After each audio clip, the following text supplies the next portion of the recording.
Mandhik sawetara ya, Nak. Iya. Ngiras pantes apa, Yung? Ya ora ana liya aku makili rombongan. Heeh. Matur marang ngersane para pilenggah kabeh yen ana luputing utap kleruning patrap nyuwun agunging pangsama linebura ing sasi sawaliki. Iya, Yung. Tegese aku makili kanca-kanca lho, Nok. Iya. Tekan Sawangan. Wah, dan matur nuwun tenan oleh nimbali cecekan. nganti aku matur karo bola-bali karo Pak Camat. Supaya rawuh perlune nemenke rembug lah lehku nata kanca-kanca waranggana karo kanca-kanca Wirapradangga ki nek cecekan repot dong-dong ki cak ana. Waranggana do payu campur sari utawa nyinden nang kono-kono repot to. Heeh. Ning ya alhamdulillah kok nok saiki bisa sowan bareng karo kanca-kanca kabeh nanggapi marang kersaning saka Palasara anggone mengeti hari jadi Kabupaten Purworejo. Iyalah nalika mau wis diterangake hari jadi Purworejo kuwi mau wis dirembuk nalika semana. Lah waleh-waleh apa nok lan uga kagem panjenengane Bapak Lurah ingkang nalika mau paring pangandika iki wis ana ana rembug mbok menawa durung kawedhar piye manawa calon-calone mengko yen bisa ditampa Kabupaten Purworejo bakal dibalekake maneh dadi Kabupaten Bagelen sebabe Kabupaten Bagelen kuwi mau luwih kondang jenenge tekan kono-kono. Apa ya nalika semana wis ana rerasan menawa bakal dibalekake marang jeneng Bagelen. Oh iya. Kok jenenge Bagelen ki? Lah kuwi merga maumane ya pancen saka ucapan saya suwi saya miset maune iki jenenge jaman nalika semana jenenge Sigaluh. Sigaluh banjur dening wong Cina disebut Bakholin. Nah, bareng bali tekan kene saka Bakholin dadi Begelen. Oh. Kuwi mbiyen pancen nyata-nyata kutha kuna no. Wis dikenal wiwit nalika semana ya kaya dene desa kuna ing mapan ana ing Kecamatan Purwodadi kae sinebut Desa Watukura. Nah, kuna ana prasastine. Arah Hiwang ya ana prasastine. Oh. Ya dadi kene pancen kutha kuna, ngono.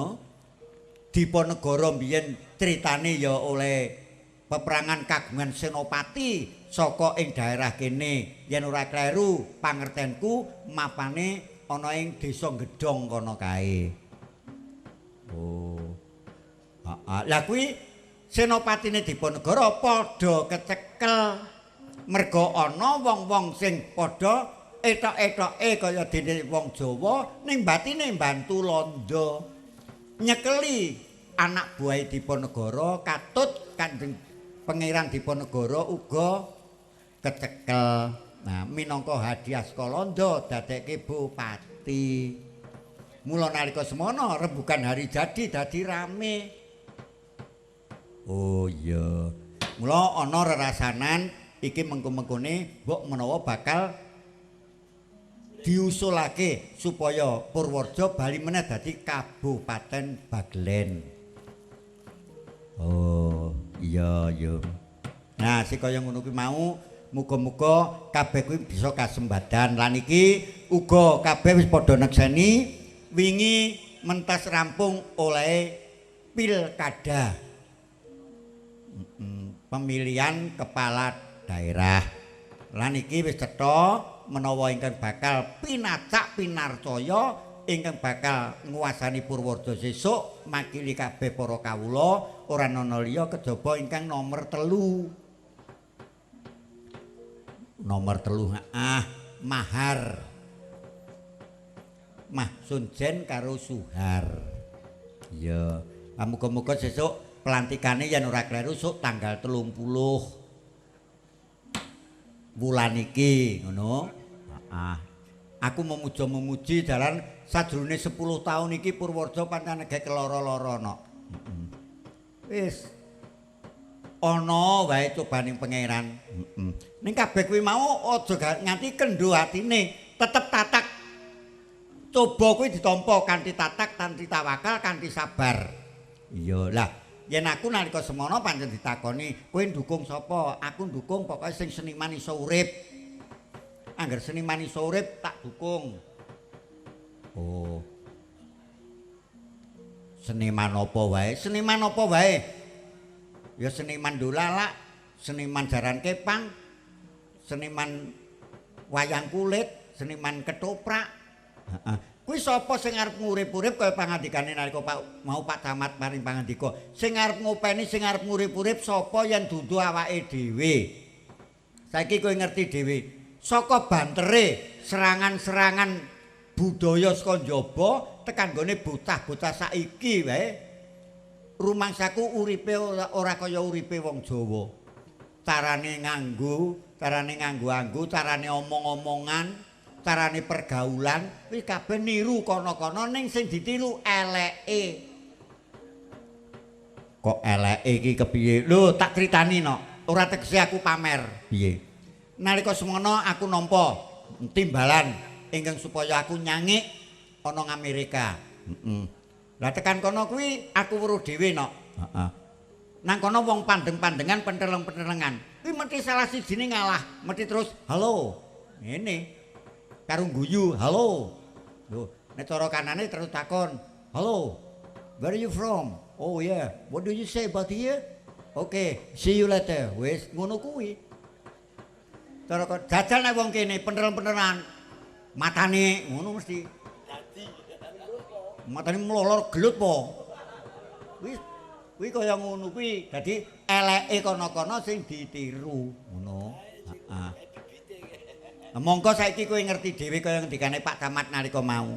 Televisi kuwi arang banget kok banjur nyuguhake tontonan-tontonan daerah. Sing ditontonake ya ming sing predang-preding kaya ngono kae. Heeh. Mulane iki panjenengane Bapak Kepala Desa weling karo aku. Weling piye? Pokoke benjang nek tindak dateng Sawangan mboten perlu ngasta orjen, pokoke klasik. Ajeng ngagem lagu, nggih lagu tetep mawi gamelan. Malah kula nyuwun Pak, gandeng wonten pini sepuh ingkang wonten Sawangan kangen kalian rebab kalian suling lho. Syukur isih netepi jawane ngono lho. Apa ya lah iya.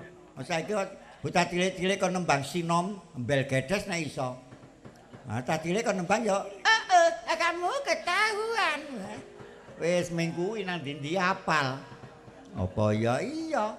Ini nembang pocong apa nembang kinanti embel. Kinanti iki panganan apa? Heeh. Aja meneh kaya basae saiki sira karu-karuan. Kula badhe sare rumiyin, waduh. Janteki. Heeh. Ha wong ana tenan iki no aku ora matur goro piye. Ha guru-guru SMA, MGMP basa Jawa. Takon marang aku, Mbak Jangi kula badhe nyuwun prisa garwanipun Raden Janaka mriki rak Dewi Wara Sembrono nggih ngono iki. Ana bojone Janaka kok Dewi Wara Sembrono. Le maca kleru.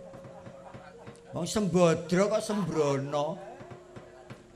Ha basa saiki ora genah. Heeh. Mergane apa? Kurang dipersudi.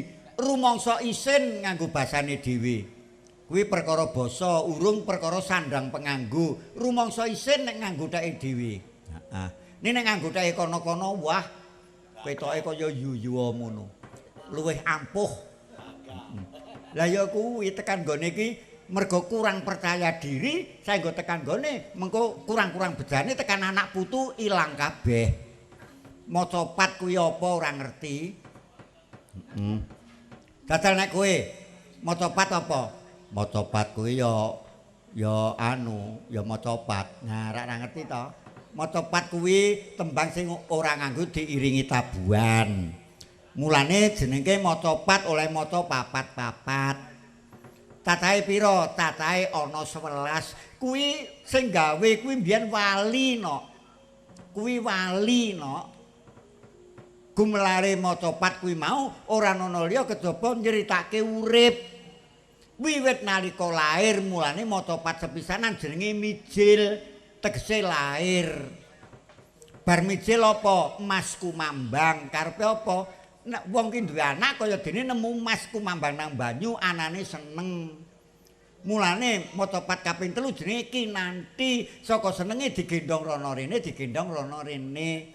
Lah sawise Kinanthi banjur sinom tegese wancine wis padha enom. Iya bar sinom kuwi mau mengkone banjur ketemu padha dene apa lawan jenis lanang wadon ngono kuwi mau. Banjur asmara ndana. Tegese nek bocah wis wancane dewasa duweni rasa tresna marang lawan jenis nandhang asmara mulane jenenge asmara ndana. Lah sawise wong tuane oleh kene oleh kono karep kene karep terus gambuh tegese gambuh ki padha karepe kono ya gelem kene ya gelem. Nah nek wis gambuh lagi pangkur. Pangkur ki garwa dasae nuwun sewu nek temumpang bekur. Tegese padha dene karepe dhaup. Lah nek wis pangkur lagi dandang gula. Nek wong dadi penganten wis kelakon dhaup, anane mung seneng karo seneng. Mulane dandang gula kuwi tegese mikirke sing manis-manis. Heeh. Nah. Oh, dadi kuwi mawa karep. Nyandak gambuh tegese kekarepane wis padha dene padha. Oh, dadi ana karepe lah bar kuwi durma. Tegese saya sengkut. Bar durma banjur ana sing jenenge kae lho. Mau apa dan megatruh sebab ngunduri tuwa semune wis calon ora weruh. Lah kene dhewe pucung tegese pocong. Wong kuwi akhire ya ming dipocong. Dadi kuwi lakune urip sing gawe mbiyen wali. Kaya dene tontonan wayang barang iki mbiyen ya anggitane wali. Mulane tembung saiki ya kepiye umpamane nonton wayang kok karam. Sing karam ki wonge dudu wayange. Nonton wayang karo main, nonton wayang karo minum, nonton wayang karo ngledeki cah wadon kuwi karam. Ning nek amar ma'ruf nahi mungkar dijukuk sing apik dibuang sing ala. Oh, dadi ngono kabeh. Mulane saiki agama karo budaya ki ora perlu wadan-wadanan. Agama karo budaya kuwi kudune mlaku bebarengan ajen ing ajenan. Budaya tanpa agama dadine lunamaya. Lho. Ya toh? Ning agama tanpa budaya anane perang terus. Keyakinan itu tidak perlu diperdebatkan. Oh, mulane saiki banjur dianani hari jadi Purworejo. Yen ora klayu kaping 1019. Iya. Iki kok mapane ana ing Sawangan kene ya. Dalane ya lumayan. Munggah medun tur ngepas. Ya slamet tekan kene ora apa-apa. Lah saiki kanggo cagak sakwetara aku tak njaluk jajal. Nganggo dibawani ora? Mbok cangik.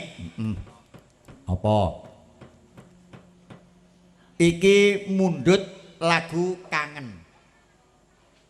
Lagu kangen. Suwe kok ora metu lagu kangen. Nganggo dibawani ora, Mbak? Nganggo dibawani. Monggo kula taosaken Mbak Darti. Menika waranggana ingkang saking tlatah Magelang, Kecamatan Grabak, Losari. Menika inggih Bu Carik. Rumiyin garwanipun ngasta daden Carik. Sindenku iki carike loro.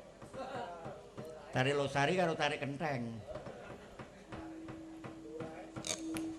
Monggo dibawani. Kangenku tanpa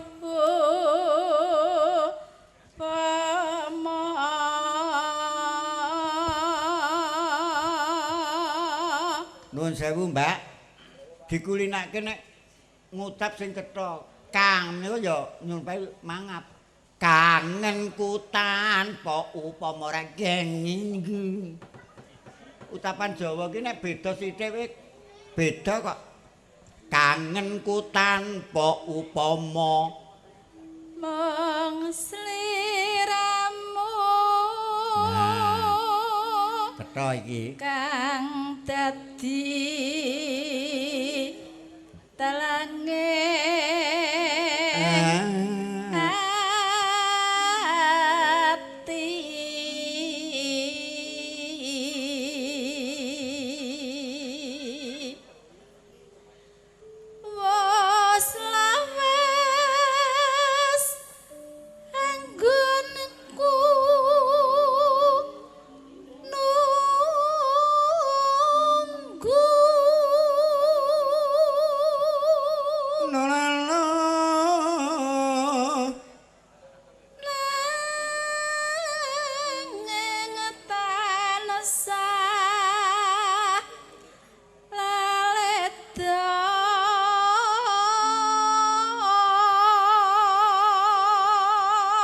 aja do ki nganggo dh ngleledo nanging sang ngleledo ngono nalika jaman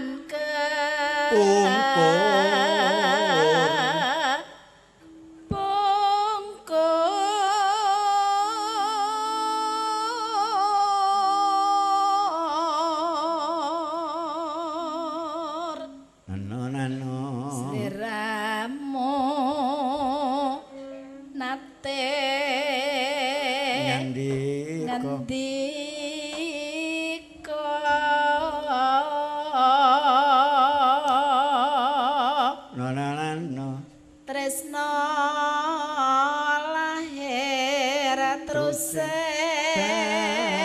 batin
pitung sasi lawase nggonku ngenteni musiramu bagus tak anti-anti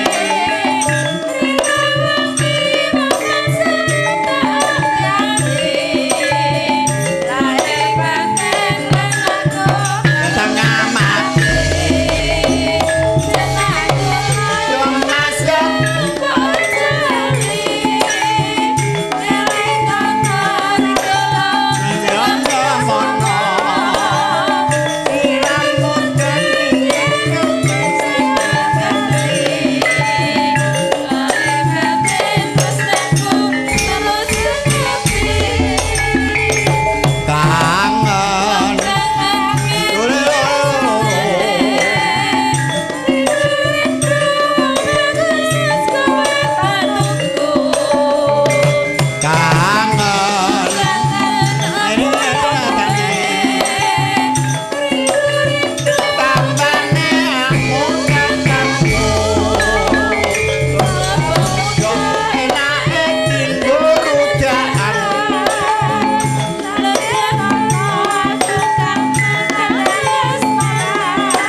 tembang lawas ditembangake isih kepenak. Syukur. Waduh, jan ora kaya bengi iki, Nok. Kabeh para kepala desa sing tergabung nang Palasara kepareng angrawuhi. Ana apa mundute lagu tekse yen kersa mundhut lagu ki isih ana kawigaten tumrap marang budayane dhewe, ngono. Bangsa kuwi bakal remuk, bangsa kuwi bakal hancur yen wis ninggalake budayane dhewe. Nah saiki rening Pak Bupati wis rawuh tekan kene ora ketang mung sak lagu tak aturi munggah. Lho. Kepiye? Utawa saora-orane paring pangandikan. Nggih. Iki ana ing kalenggahan Pak Bupati kuwi aku tetep ngaturi Pak Bupati. Nek cara kekeluargaan kuwi prunanku, Nok. Apa ya iya? Kuwi isih prunanku dhewe. Ayo ndi Nak Masun.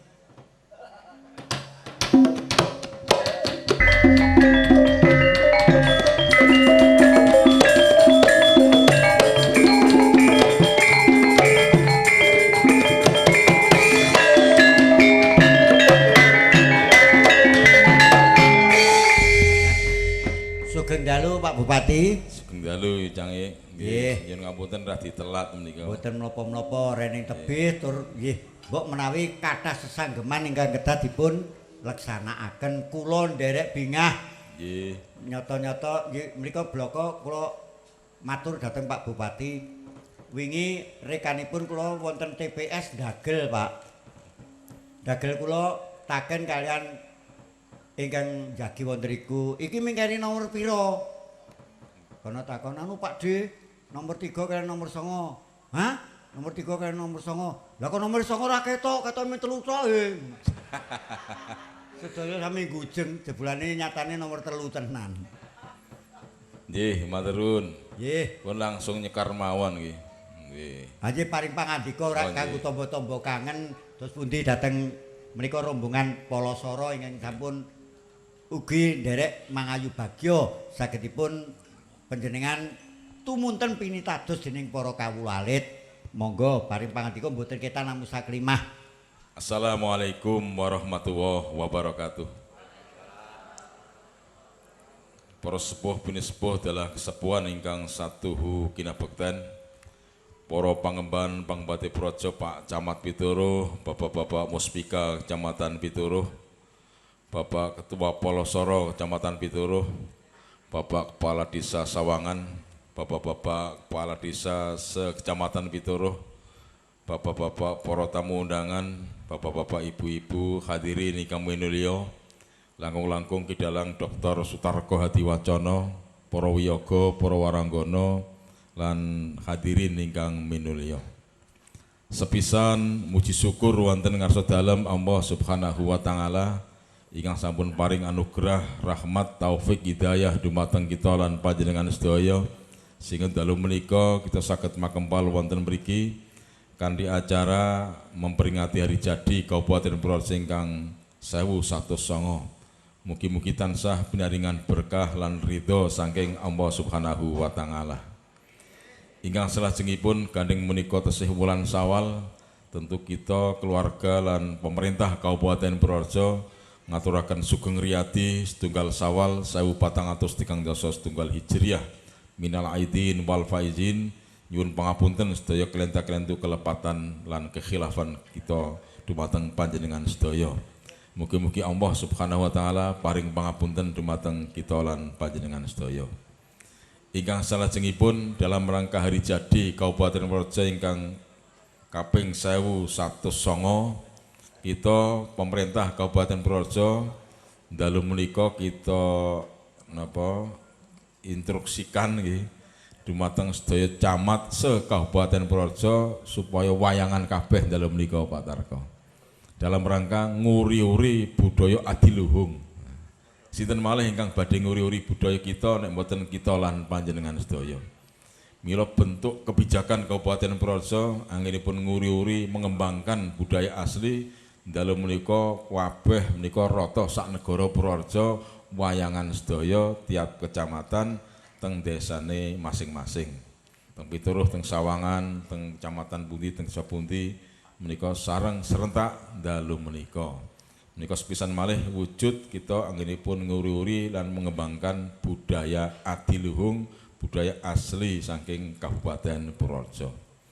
Ingkang salajengipun gandeng kala winganane tanggal 26 September pemilu kada wonten Purworejo sampun berjalan kanthi sae. Mugi-mugi menika tansah berkahana dumateng kita lan panjenengan sedaya. Berkat dukungan panjenengan sedaya, sengkuyung panjenengan sedaya, kiprah panjenengan sedaya, alhamdulillah kita pasangan nomor 3 mahar dipun paringi kemenangan dening Allah Subhanahu wa taala. Tepuk tangan. Nggih. Mila atas nami nomor 3 kula matur nuwun sanget dumateng sedaya lapisan masyarakat, dumateng Ketua Polosoro, Bapak Lurah Perangkat sak Kecamatan Pituruh lan masyarakat anggenipun nyengkuyung sehingga nomor 3 dipun paringi kemenangan dening Allah Subhanahu wa taala. Mugi-mugi Purworejo semakin maju, kesenian Jawi semakin eksis wonten Kabupaten Purworejo, berkembang lan tentu saged kita nikmati sareng-sareng. Kados semanten Ki Dalang Dr. Sutarko Hadiwacana kula ngenipun matur dumateng masyarakat mriki, mugi-mugi wonten manfaatipun. Sedaya kelenta-kelentu nyuwun agunging samudra pangapunten. Akhirul kalam, wassalamualaikum warahmatullahi wabarakatuh. Matur nuwun. Nggih. Monggo maringi sekar menapa, Pak? Napa nggih? Nggih, aja digondeli mawon. Aja digondeli kalian ingkang pundi, monggo kalian Bu Tarik. Pelehaken Pak Dik. Oh, ayo Bu Tarik. Ayo Mbak Rina. Kiringi Pak Bupati. Ayo jumeneng bae dadi ngancani Jumeneng Bu Cari. monggo. Pak Cari mboten rawuh to? Oh, mboten. Aman nggih.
bejaku ya dek ya wis pancen dadi nasibmu tasun marang sliramu aja dadi rundeng atimu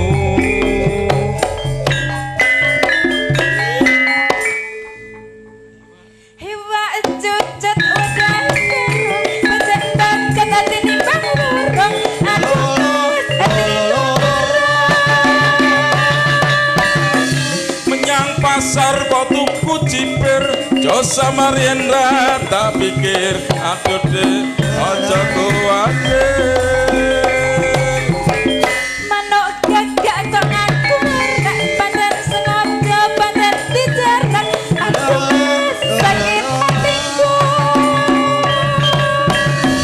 ana kadal mangani roti yang tak budal aja digondeli aduh deh pulo-pulo wis bejaku ya dek ya wis pancen dadi nasibmu tasun marang sliramu aja dadi rundeng hatimu Hiwa cucut wadah Bejendan kata tinimbang burung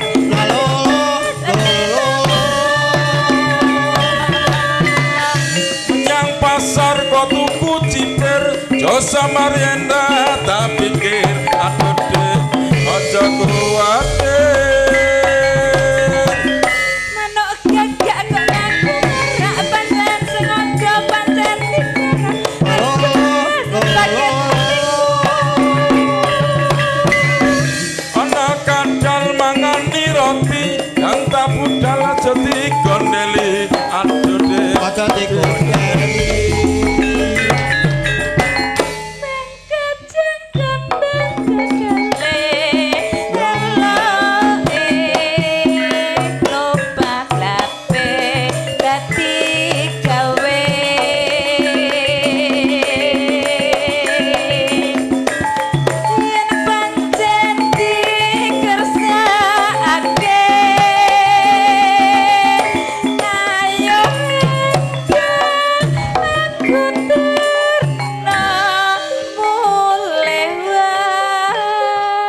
matur nuwun Bapak menika Dimas Kinang nggih Matur Mbah nuwun Pak Bupati. Matur nuwun nggih. pun Pak De ya monggo Pak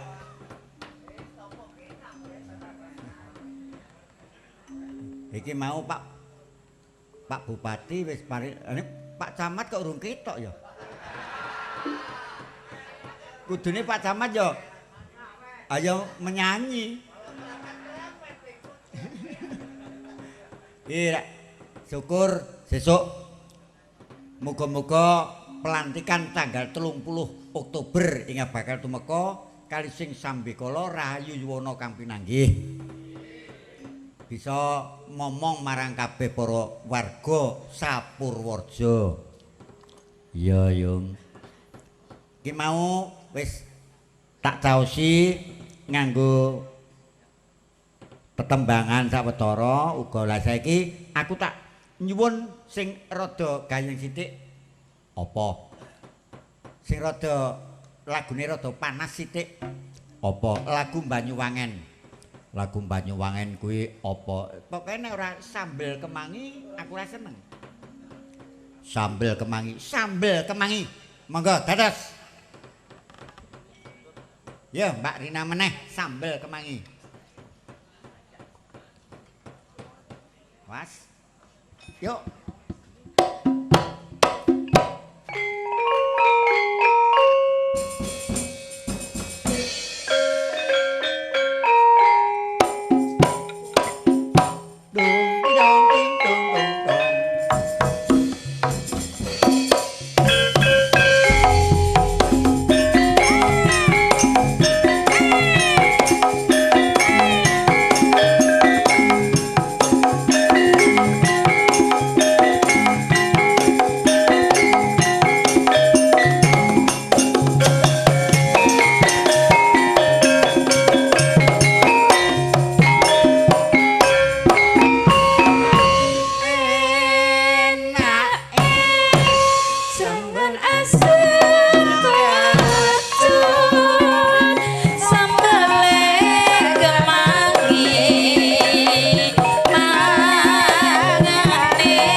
watone pokok segera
kayaku sing ngagong budhek.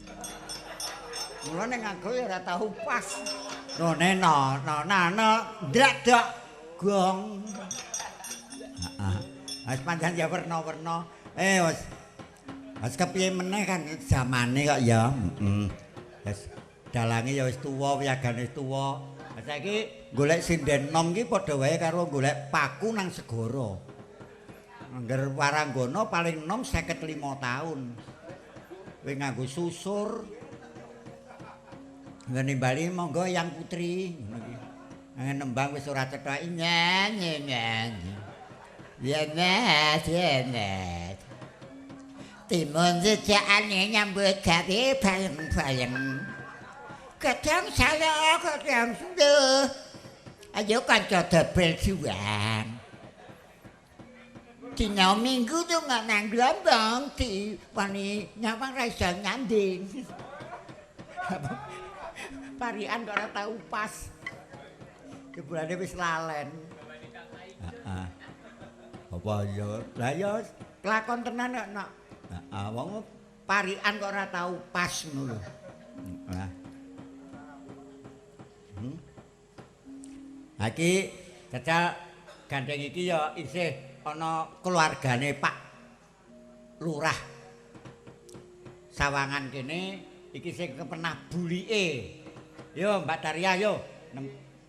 Nembang apa jajal? Nang mau wis omong ya. Arep kaya kene rege. Has werna-werna. Arep kaya kene rege nang wis omong ya.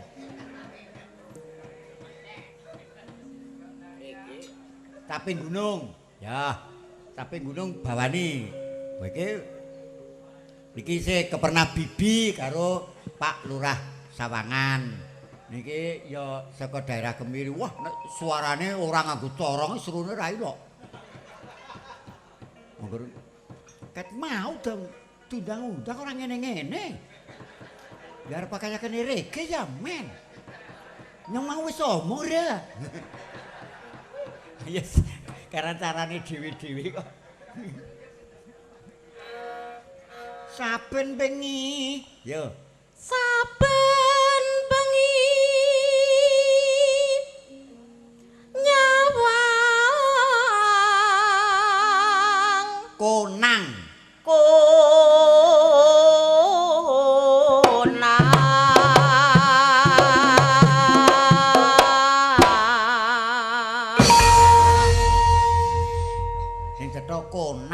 Kuwi aksara Jawa ki dondong sithik wae kleru konang karo kotang iki beda.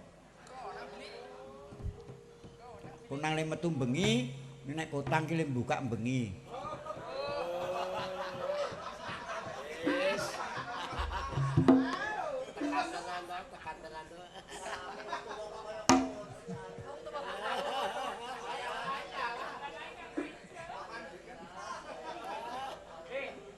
Yen memajang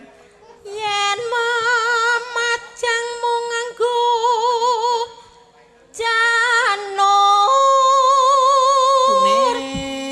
kuning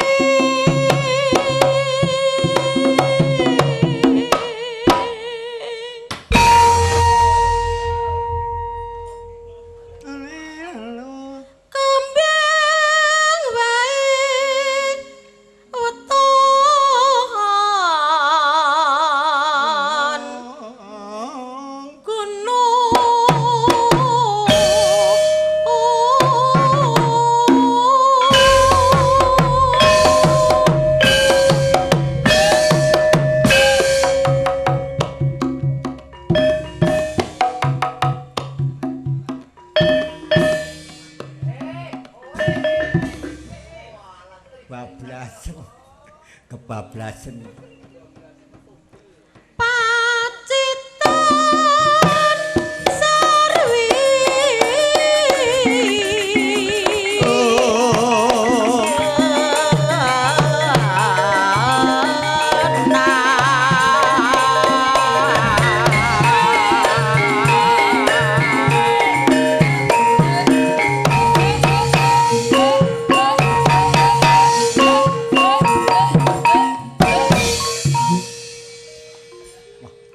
Miget-miget. Nenek. Panas. Udan.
tembange caping gunung kuwi jajal kowe kelingan ora kuwi gaweane sapa? Kuwi komponis besar. Sapa? Pak panjenengane almarhum Pak Gesang. Oh, ya tembang Jawa barang ya nyatani ya apik ya nok. Iya ya. Aku melu bungah. Kowe isih gelem tembangan Jawa. Ta saiki iki ora ana sing padha nembang Jawa. Heeh. Wis nek ora ya tembangane sing werna-werna keong racun. Heeh, kae keong racun. Yur cinta tak terpisahkan. Wis. Ngerti ora kowe? Ora. Dudena bandulane gedhi sing biyen tak icipi ngono guys. Ya ora ana tembang kaya ngono kuwi mah. Ha ini tembange ming waton cetha kok. Ya apik kaya ngono kuwi mau. Heeh. Lah aku go pribadi ngarep-arep banget sesuk nak Pak Bupati wis kelakon dilenggahake Winarcaya minangka dadi bupati ing Purworejo tansah netepi marang pangandikane, tansah ngugemi marang janjine ngurip-urip budaya. Mesake para seniman-seniman, saiki akeh seniman daerah sing wis padha mati suri. Upamane Srandul, biyen ana saiki najan ana ning wis ora tau ana sing nganggokake. Heeh. Kuwi Srandul. Oh iya. Cempoling wis langka-langka senajan isih ana, ni ya terkadang ming kala-kala dibutuhake. Lah iki mengko ana astane panjenengan Pak Bupati ingkang bakal dilenggahake esuk bisa tetep ngurip-urip budaya. Iya, seniman-seniman kabeh wingi wis pangestune do manut tak giring nomor telu. Ya sepadan kono kuwi ana ya muga-muga tetep bisa lestari anggone ngugemi budaya. Ya wis gampang mengko disambung panci gara-gara nok. Heeh. Gandane kang kembang gadung lawan kembang-kembang menur kang semunyo arum winoran oyot-oyotan kusuma mamrek manambar-ambar warku kusing dupaku malun kelun kadimega ame Baskara amenangi jaman edan ewaya ing pambudi melu edan ora tahan yen tan melu anglakoni boyotan keduman milik kaliren wekasanipun dilalah kersane ngalah bejo-bejane sing lali isih bejo sing eling lan waspada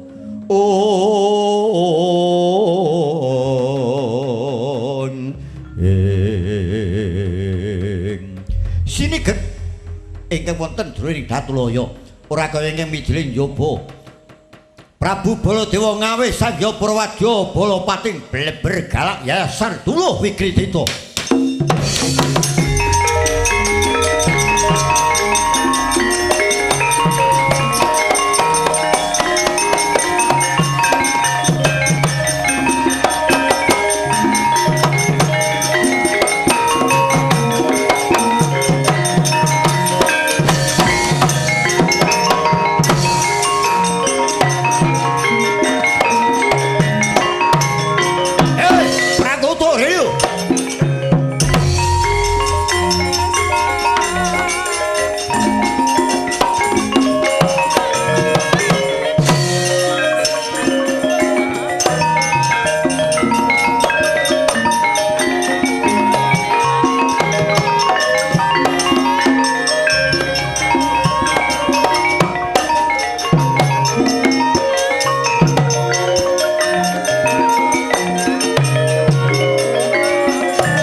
among primbon wontenipun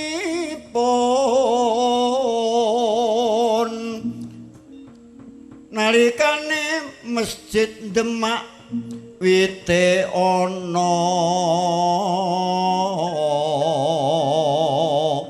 bondo rupa kang kadyeku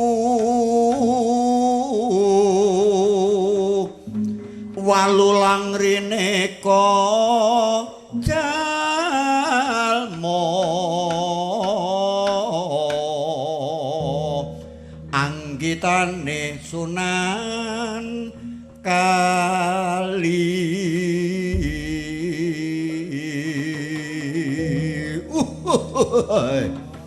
wonten pangandika ingkang adhawuh sinuwun kula katimbalan kula nuwun Pragoto wonten pangandika ingkang adhawuh wah upamane aku ngendika tuwa aku tuwa liripun nalika aku ketemu Yayi Bathara Ndrawati ing kono Yayi Bathara kanthi bloko ora bisa mituruti apa kang dadi pamundhutku biyantu bebarengan maju nundung parang muka ingkang niat gawe dredah malam-malam wektu dina samengko Yayi Bathara paring pangandika yen to Prabu Jarasandha Narendra Magoda ya Narendra Inggiri Braja kuwi wis kongkonan mapan ana pesanggrahan Deder Muluk iya ewa semono aku kalah dhisik lawan para Pandhawa ingkang sediane bakal nganakake sesaji Rajasaya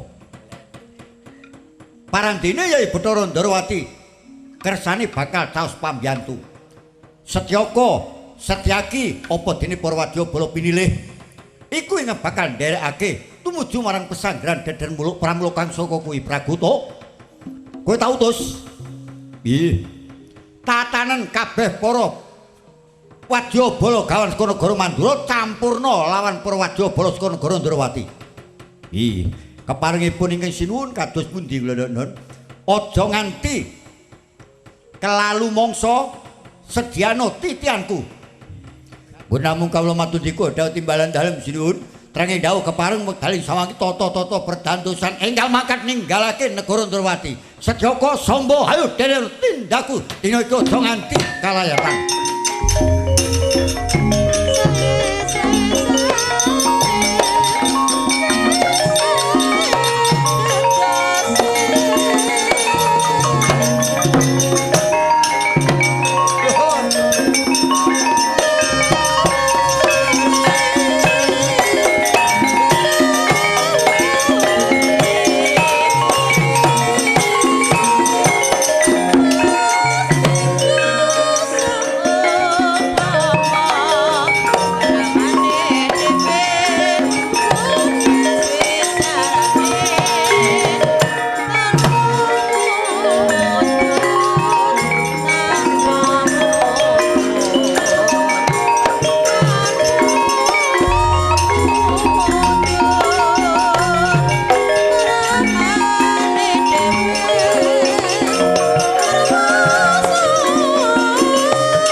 Sang Nareswara Kresna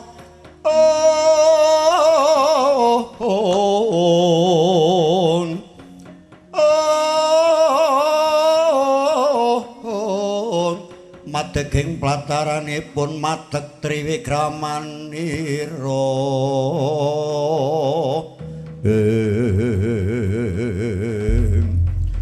Kulon pangandika ingkang adhawuh Prabu kula katimbalan semunipun wigatos.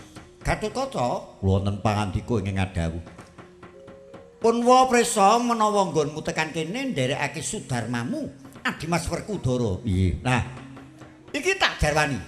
Nalika mau Punwa wis sajarwa marang Sudarmamu, Punwa nyaguhi apa kang dadi pamundhute Yayi Samyaji Puntadewa anggone bakal nganakake sesaji Raja Soya. Nanging Punwa paring pangandika bisa kelakon Punwa mung mundhut pambiyantu. Siji Sudarmamu Dimas Arya Werkudara, kapindhone pamanmu Dimas Janaka. Ingkang mengkono mau Sudarmamu nalika mau madulake yen to pamanmu Dimas Janaka ora kinawuran ana ndi papane. Lah nalika semono pamite piye Dimas Werkudara? Driteng kakangku. Piye? Driteng kakangku rak yo apal karo watak wantune Jlamprong. Yen lunga ora tau pamit glenas-glenes ngerti-ngerti bali nggawa bojo, angger bali nggawa bojo. Watak kuwi beda karo watuk. Yen watuk kuwi gampang tambane, ning yen watak kuwi kegawa wiwit lair. Jeneng para ora pasameri ya pancen Dimas Janaka iki kaya ngono watake kok. Ning rak kaya ngono kuwi gawe bingung marang wong tuwa. Bareng dibutuhake tenagane ora kinawuran papan padunungane. Iki kepiye? Nah, sing kaya ngono aja sumulang Yayi. Dina iki mendelo sawetara. Gatotkaca, kula wonten pangandika ingkang adhawuh, kowe dina iki tak utus. Piye? Golek ana pamanmu Arjuna. Sing nganti ketemu. Piye? Yen wis ketemu tumuli dawana nusul. Anggonku bakal minangkani pambudhe Yayi Samyaji Puntadewa. Anggen kula ngupadi wonten pundi? Lho. Mulane jenenge golek iki tegese mergo ora ngerti nggone. Yen ngerti nggone jenenge methuk. Nggih, lajeng arah pernah ingkang kedah kula upadi. Lah yen arah pernah kowe goleki golek ana ing alas ingkang ingaran Alas Tunggul. Sikiling Gunung Jamurdipa, mbok menawa Kipe Janaka nang kono. Nggih, salajengipun aja sumelang tak tutke salahku jantramu. Muga-muga bisa kasembadan yen wis bisa kelakon ketemu tumuli bebarengan. Punwa anggone bakal netepi marang ucap kang wis kawedhar. Nggih. Mboten namung kawula matur tika dawuh timbalanipun Kanjeng Prabu Trangi dawuh kepareng kula madal pasilan tak sangoni dirahayu lakumu. Kanjeng Rama kula nyuwun pamit sing ati-ati lakumu tak pesthake. Kowe bali kudu bisa bareng karo pamanmu ora mati ora bisa nganti ketemu do sambat karo Jwata sisiramu. Ajri dawuh pangandikanipun Kanjeng Rama kepareng kula madal pasilan dinten samangke.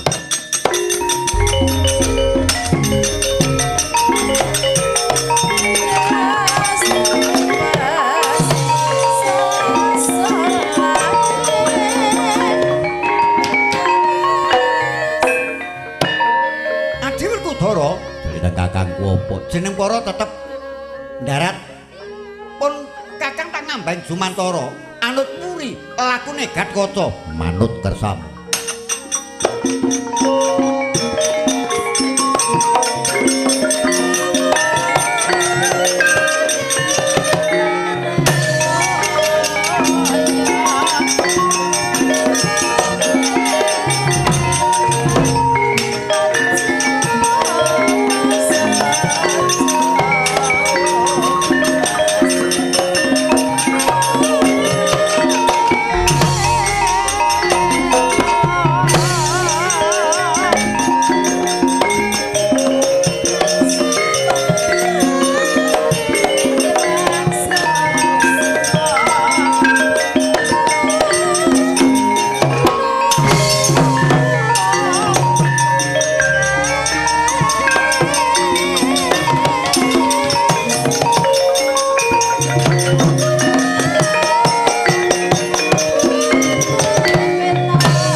sinegep bedaling para wadyabala campuraning wadya saking negari Mandura tuwin saking negari Dwarawati. Ing pundi ta ingkang winursita lah menika ingkang dumunung wonten ing pesanggrahan Dedermuluk. Pan pranyata ing kono ana pesanggrahan Bebanjengan tan sanes pesanggrahaning para wadyabala ing saking negari Magoda ya negari ing Giri Braja. Sinten to ingkang mandhegani tan sanes bau kanan keringing Prabu Jarasandha ingkang ajejuluk Sang Prabu Hamsa ya risan Hamsaraja. Nalika semana lagi nimbali pepatih dalem tuwin abdi dalem kinasih Kilurah Togog Catugara tuwin Kilurah Bilung Sarawita mangkono cipta pangandikanira.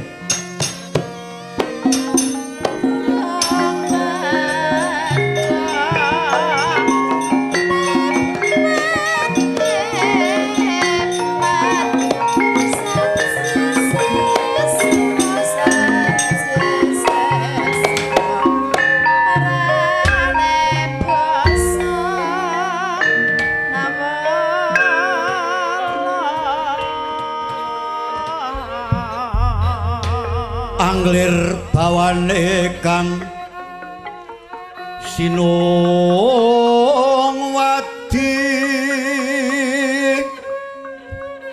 Sinowati jagat kinarya among mbak lumembak ombak ing samudra angrong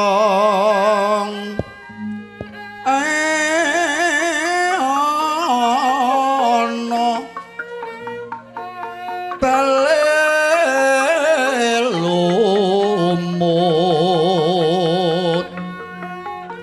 bale lumut ambregenggeng swarane lir benceng-bencengan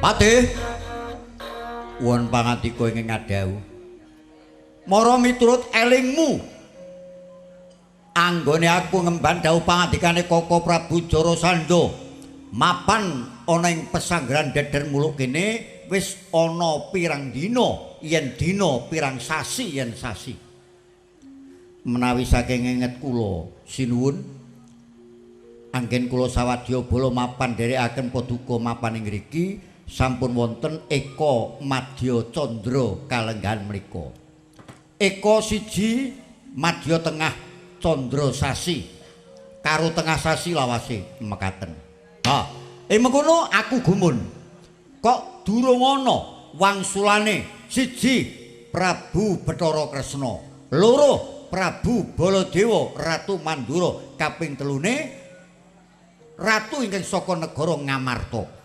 Mongko miturut pangandikane Koko Prabu layang wis disebarake. Gampangane Koko Prabu Jarasandha kudu bisa madeg dadi ratu-ratuning ratu.